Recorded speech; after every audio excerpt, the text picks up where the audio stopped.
Final whistle just gone, and I've just had a text from John Messino's dad, and it just goes, bugger. And that's about the size of it, really. I replied, bugger. We could have had a point there. I'm not quite sure that we actually deserved to have a point because they did create a lot of chances. We had Bursic to thank on more than one occasion. So it's possible that they did shade the game. But then, you know, they're 15 places above us in the table and they're at home. And we're a long, long way from home. And it was a funny old kickoff time. And we don't seem to benefit from having funny old kickoff times as a result of this new television deal. It doesn't seem to do us any good. Why? If that's the case, actually, first of all, is that the case? If so, why? However, what can we say about that game? Bugger is about right. But for one little defensive lapse in the second half, where the score had been 2-2 and it looked a lot like a 2-2 game, we would have come away with a point. And we would have come away feeling so much better than we do as it stands 3-2 defeated. The game itself, we started okay. They got control in the first sort of 15-20 minutes. They created a couple of really clear-cut chances. We managed to thwart them. And it looked as though we were prepared to roll up our sleeves and make a scrap of it. And then we scored, kind of from nowhere. And it was going wide, but Devlin, of course, gets to keep the goal. Took a big deflection. He struck it really well, even though it was going slightly wide. Not easy to hit a first timer like that when the ball is bobbling, and he did, and he kept it down, and it went in off one of their defenders, so we'll take that. But then they clawed their way back, didn't they? And they equalised, and then they took the lead. I don't think anybody was particularly to blame for their efforts. Their second goal, I think it was, they took it. The guy took it really well because it wasn't an easy chance. And he squirted it 90 degrees from the cross into the goal really, really well. Our new formation can work really well, but when it doesn't, it really doesn't. And my understanding is that the vulnerability of three at the back, if they're three centre halves, is that area which gets called the channel, which is usually between the fullback and the central defender who's covering that side. And the intention is to use that little piece of pitch in order to create uncertainty between the fullback and the centre half as to whose responsibility it is when somebody is travelling in that channel.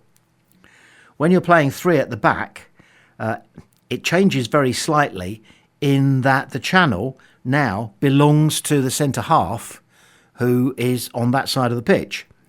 But he does need his wing back, and we played with two wing backs today, and thank goodness we did. We'll come to that later because, you know, Devlin was released, and you release Terry Devlin and you're going to benefit, but we'll come back to that. With three at the back, there were occasions when Bowett was exposed because Williams had got forward, and then he wasn't sure whether he was a centre half or a fullback, and he was exposed. And one wonders whether Hull noticed that might be a vulnerability and played on it. We'll never know.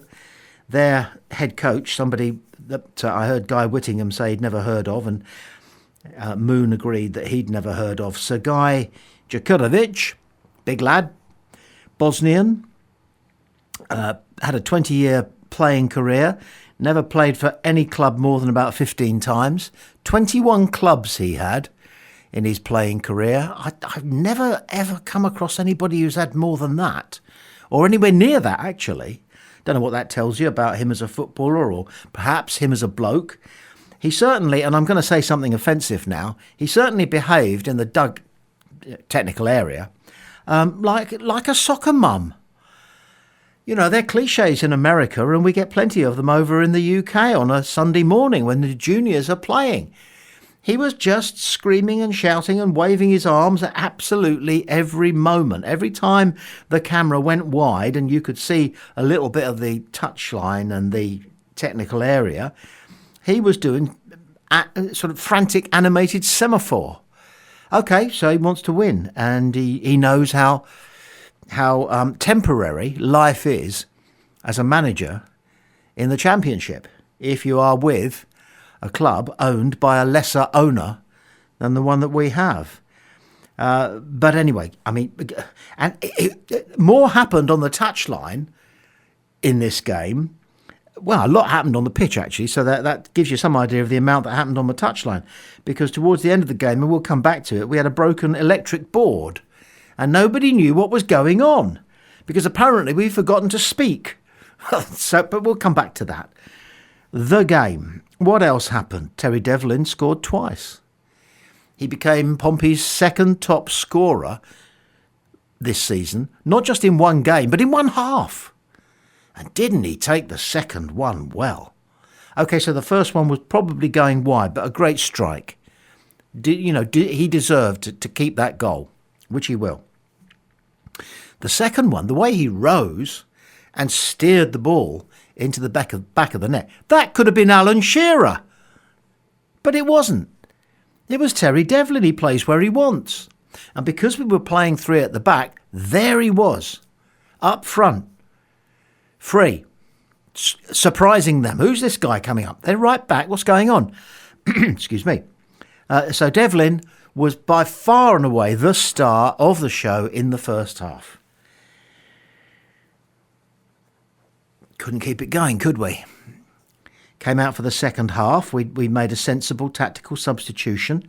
Marlon Pack naturally brought some command and some quality and some authority that he has in his game to the rest of the Pompey side. Leroux hadn't really managed to impose himself anything like as much as Marlon Pack did, but then of course Marlon Pack is Marlon Pack, and that would have been said of anybody that he'd replaced, that he brought something else that they didn't have. So that was a sensible substitution, and it worked well. And I feel for Marlon Pack a little bit, because he may be saying to himself, it was 2-2 when I came on, and when I left the pitch, we'd lost. But he mustn't do that. He mustn't think that in any way his presence for the second 45 minutes, well, it wasn't 45 minutes, was it? It was 8 minutes of added time. It's getting silly, isn't it, this added time thing? But anyway, we were grateful for it. We created 3 chances in the 8 minutes added on, didn't we? You know, poor old Mackenzie Kirk, he could have had a couple. He did his best with the chances that he had. They were quick, they were, blink and you'd miss them. Reaction chances. The one thing I will say, we are a huge fan of Colby Bishop on Pompey Sound, and I am personally, and I'm sure you are too, but Kirk seemed to get himself into more sharp goal-scoring opportunities, free of a man by about 1.5 yards, than Colby managed during the game. But Colby's play in general was fantastic. He tied them up. He tied up defenders at the back. He did it with such stoical work against the manhandling that he now has to put, well, for some time, has had to put up with, because he gets stuck in. When the ball comes long, Bishop backs into his man, forcing the man back, making the man cross. The man then manhandles Bish, and Bish goes down and starts waving his arms around. And there was one occasion in the second half, I think it was, when Bishop managed to goad his centre-half into wrestling him to the ground. And finally the ref gave it. Bishop, most players get 50% of their 50-50s. You know, because sometimes both players are fouling both players, and the referee has to toss a coin in his head. And Bishop only gets about 10% of his 50-50s for whatever reason. But on this occasion, he managed to force the centre-half into wrestling him to the ground. The centre-half then got up and started remonstrating with the referee. And I heard the commentators saying, how can he possibly dispute that? He threw Bishop to the ground. Well, the reason he can dispute that is because Bishop had been fouling him for several seconds before the guy put his arms around Colby and threw him to the ground. And what I noticed then was that because the free kick was given, obviously in a decent position for Pompey, because Bishop is always playing that far forward, so that Pompey are setting the ball down, a couple of men are standing over it, people are taking their positions for the ball to be flung into the penalty area, and Colby went and sought out the centre-half, right? And I saw him, he tapped the centre-half on the shoulder, and he said something with a smile on his face. And the centre-half had to completely ignore it because he realised that he had been turned over. He'd been done. He'd been done by Colby Bishop, a serious number 9 and a very valuable all-round player who at the moment can't find the back of the net. So, we'll keep monitoring that one. He's now got two weeks to wonder. Guy Whittingham said something funny. I was listening, and we have various ways of keeping track of the game at Pompey Sound. We didn't manage to go. We've got people there. We'll hear from them later. But at one point, Guy Whittingham was asked a quiz question by Moon based on his own career. And Whittingham got the question wrong, got the answer wrong.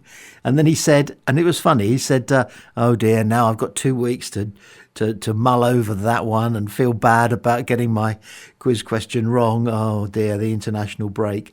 He was reflecting something that John Messino talked about in the run-up to this game. He did not want a bad performance and he did not want a bad result.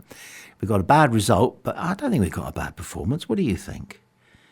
We get a bad performance? Hull's winner was, as said previously, a classic example of how to play 3 at the back. Go slightly wide of the wide 2. So you've got a centre-half right in the middle, and that's Knight. Then you've got Poole, a centre-half on the right, our right, and then you had Bauer, a centre-half on the left, our left, a left-sided player. But there's an Achilles heel, which is just outside those 2 wide centre-halves, and that is what happened. Did they talk about it? Did they plan it? Had they trained for it in case Pompey played 3 at the back? Is this how we might break them down? We'll never know. But I suspect that when we come back from the international break, bright-eyed and bushy-tailed, hopefully, I suspect that Pompey may, if Conor Ogilvie is fit, and a lot depends on that, we wouldn't have conceded at least one of those goals if Ogilvie had been on the pitch, in my view. I'm pretty certain you agree with me. I hope you do. But when we come back, I think it'll be back to 4 at the back. Williams, Poole and Knight probably, because Shaughnessy is still several weeks off fitness, and Ogilvie at the back. And I think that's what John Messino prefers, but having had that success against Wrexham with 3 at the back, it was right of him to want to extend it and see whether we could consolidate it and see whether it might be the formation that we need in order to ensure that we don't become talked about as being possible relegation candidates. We're still 5 points at this moment in time because the rest of the afternoon programme of games haven't started. We're still at the moment 5 points off the relegation zone, in a much better position than we were this time last season.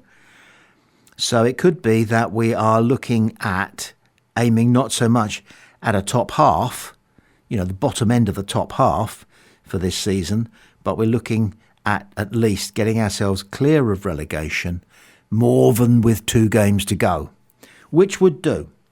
So, Pompey players off on little mini holidays, I gather, perhaps, and us fans, we've got nothing to do for a fortnight except watch afternoon telly on a Saturday rather, 4 in a bed, here we come.